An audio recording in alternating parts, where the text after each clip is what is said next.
As ações da Vivara estão caindo mais de 25% em apenas um mês. E por trás dessa queda está uma história bem diferente do normal que eu vou te contar nesse vídeo. Vou te explicar o que está acontecendo com a Vivara, se ela ficou barata ou não, depois das quedas, e também por que o seu fundador aumentou sua participação na empresa, comprando bastante ações. Isso logo depois das falas dele terem contribuído para que essa mesma cotação despencasse no mercado. Uma história bem curiosa que eu vou te contar. Mas antes, comenta o que você está achando disso tudo. Você é acionista da Vivara? Não é, acha que ficou barato, enfim, comenta aí, deixa o dedo no like e vamos lá. Começar pelo começo, tá? A Vivara é uma empresa que vende joias, que foi fundada lá em 1962, na cidade de São Paulo, que começou como uma empresa familiar e hoje é uma referência entre joalheria, tendo a maior rede de joias da América Latina e sendo responsável por desenhar, criar, produzir, distribuir e vender. Essa empresa tem mais de 390 lojas espalhadas pelo Brasil e também capacidade de atendimento para 4.800 municípios. Enfim, em 2023 a Vivara faturou 2,8 bilhões de reais e lucrou 369 milhões. E ao todo ela conta com 100 milhões de ações disponíveis na bolsa e 36 mil investidores pessoa física. Dentre eles, o seu fundador, Nelson Kaufman, que até o mês passado detinha 25% das ações da Vivara. E para que você entenda toda essa história, primeiro você tem que entender quem é que era até então o CEO, o presidente da empresa, um cara chamado Paulo Brunglensky. O Paulo estava no comando da empresa há mais de 3 anos e recentemente ele tinha renunciado ao seu cargo. Com a renúncia, a Vivara anunciou o retorno do Nelson Kaufman, que estava afastado há 13 anos. Só que o ponto é que o Paulo, o até então CEO, era um cara muito bem visto, que estava na empresa há bastante tempo, antes de se tornar CEO, e tem gente que diz que foi ele que transformou a empresa no que ela é hoje, crescendo faturamento, com margens, com lucratividade, enfim.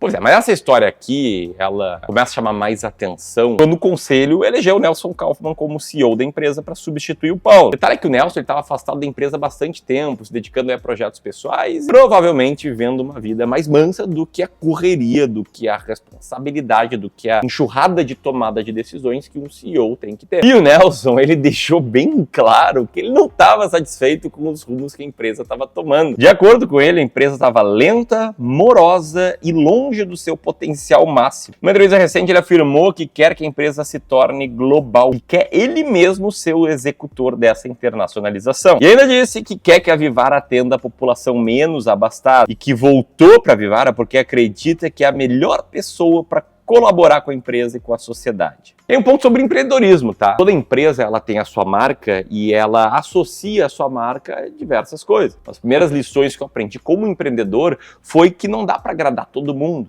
Quem vende para todo mundo, na verdade, não vende para ninguém. E a Vivara está posicionada como uma empresa de luxo, vendendo produtos que estão muito atrelados a status. O mercado panicou com as ideias do Kaufman, com ele voltando à empresa, colocou aí na conta um risco desse cara sair fazendo o que ele bem entender e prejudicar os resultados da empresa, e não à toa as ações despencaram. E mais, tá, ele ainda meteu uma que tem coisas erradíssimas na Vivara, dizendo que a empresa precisa aprimorar desde a experiência até os produtos. Segundo um gestor de investimentos que concedeu uma entrevista ao Geraldo Samoro, do blog Brasil Journal, o grande problema por trás disso é que o Nelson colocou um monte de defeitos em algo em que o mercado financeiro enxergava como perfeito, como uma empresa extremamente redonda. O cara falou que o mais trágico é que ele botou um monte de defeito no negócio que o mercado achava que era perfeito. O que fez o mercado acender o alerta de risco de governança, e logo depois dessas declarações, dias atrás, as ações desabaram 14%. Só que aí que a história fica boa, porque 10 dias depois de falar tudo isso, das ações terem despencado, o Nelson Kaufman, ele voltou atrás e desistiu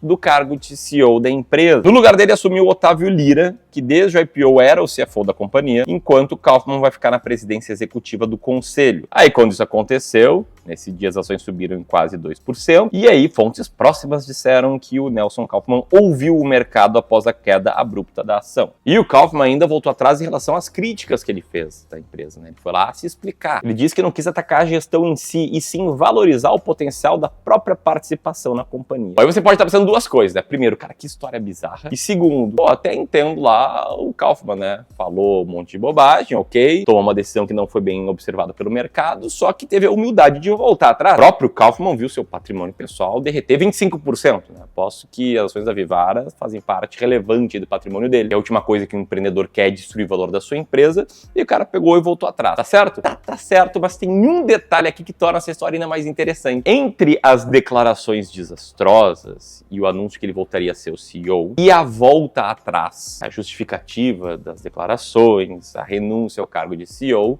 o Nelson Kaufman comprou muitas ações da empresa. Ele aumentou sua participação de 25% para 27%, fazendo compras ali na faixa de 90 milhões de reais, com a cotação da empresa bem abaixo de onde ela estava, justamente por conta das ações do Kaufman. E foi explicado, né, na reportagem do Brasil Journal, uma pessoa próxima ao empresário, que ele fez isso para provar que ele acredita na empresa. Só que é claro que isso deixa uma pulga atrás da orelha dos investidores. O Nelson ele consegue sustentar a tese de que, beleza, ele falou ali um pouco de bobagem, o mercado entendeu um pouco errado o que ele quis, ele voltou atrás, viu que não seria bom ser CEO e quis provar que acredita na empresa. Só que o que inegavelmente muitas pessoas vão pensar, algo que o Márcio Bandeira comentou lá no Twitter, né? O fundador decide voltar, solta várias falas que fazem as ações despencarem, elas despencam. Nesse momento ele compra mais 90 milhões de ações para em seguida voltar atrás e sair do barco. E aí eu te pergunto, o que você achou disso? Achou que foi algo premeditado? Achou que foi um golpe de governança? Deixe teu comentário aqui. O que eu posso comentar aqui é sobre a realidade como ela é, e eu posso olhar aqui com o olhar de quem é gestor de investimentos, presta serviço de wealth, ajuda investidores a tomarem melhores decisões de investimentos, e a coisa que eu mais consigo te ajudar é dizendo se a Vivara ficou ou não barata depois dessa queda, né? Porque as ações caíram 25%, enquanto o resultado da empresa permanece igual. Então, certamente, ela ficou mais barata do que antes. Agora, será que ela ficou barata ao ponto de entrar na nossa estratégia de seleção de ações, a estratégia que a gente segue aqui para os nossos clientes de wealth, a estratégia das ações mais baratas da bolsa? Então, se você for olhar aqui, a Vivara vem sofrendo no último mês, embora nos últimos 12 meses ela tenha uma alta, e nos últimos 5 anos ela tenha sofrido uma grande volatilidade, um grande vai e vem. E aí, se a gente for colocar aqui as ações da Vivara, a nossa planilha inteligente para seleção de ações, e nessa aba análise de ações traz uma série de múltiplos da empresa, o que a gente observa aqui, tá? A gente observa que a Vivara é uma empresa que era negociada 4 vezes seu valor patrimonial, a 20 vezes o lucro, com um baixo dividend yield, bons indicadores de rentabilidade, boas margens, endividamento extremamente controlado e um alto EV/EBIT. Aí, considerando essa queda de 25%, todos esses múltiplos caem, o preço do valor patrimonial fica mais próximo de 3 vezes, o preço do lucro fica próximo de 15 vezes, o dividend yield sobe um pouco. Agora, será que ela ficou barata? Bom, aqui no clube a gente segue uma estratégia chamada as ações mais baratas da bolsa. Quem é clubista, quem assiste os vídeos já sabe de cabo a rabo. Quem não sabe pode aprender passo a passo dessa estratégia nesse e-book aqui,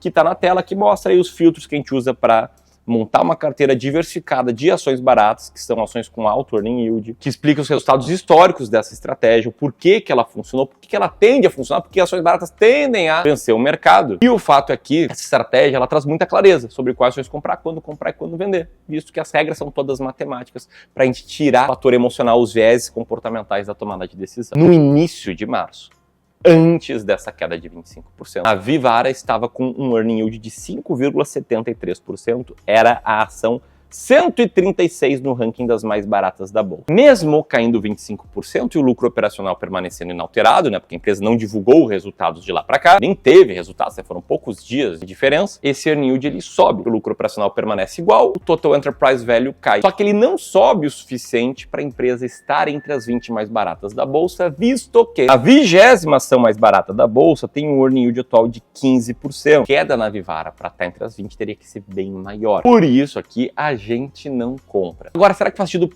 para tua carteira? Será que faz sentido frente aos teus objetivos? Isso eu consigo te ajudar com uma conversa. Eu quero te convidar aqui uma possibilidade de você conversar com algum especialista aqui de investimentos do Clube do Valor, treinado por mim, para uma sessão gratuita de consultoria de investimentos. Seria uma amostra grátis aqui do nosso serviço de wealth, como se fosse uma consulta inicial de um médico, em que a gente vai entender como é que você está investindo, a gente vai entender quais são os teus objetivos financeiros, vai entender qual é o risco que você está disposto a correr, vai te mostrar quais estratégias a gente implementaria na tua carteira para te ajudar a tomar decisões melhores sem que você perca tanto tempo, sem você ter que se dedicar tanto tempo à tomada de decisão de investimentos. Isso eu tenho certeza que vai te trazer muita clareza. Para quem está assistindo esse vídeo, eu consegui liberar algumas vagas para quem tem mais de 500 mil reais para investir. E tem fit com os nossos serviços de wealth. Se esse for o seu caso, cara, para tudo que você está fazendo, aperta aqui e garante uma dessas vagas, beleza? Se não for o seu caso, se tiver um patrimônio menor, segundo link na descrição, botar o e-book sobre a nossa estratégia de ações baratas. E aqui eu vou deixar um vídeo em que eu analiso a carteira de um inscrito para você ter uma ideia como é que é esse processo de consultoria gratuita.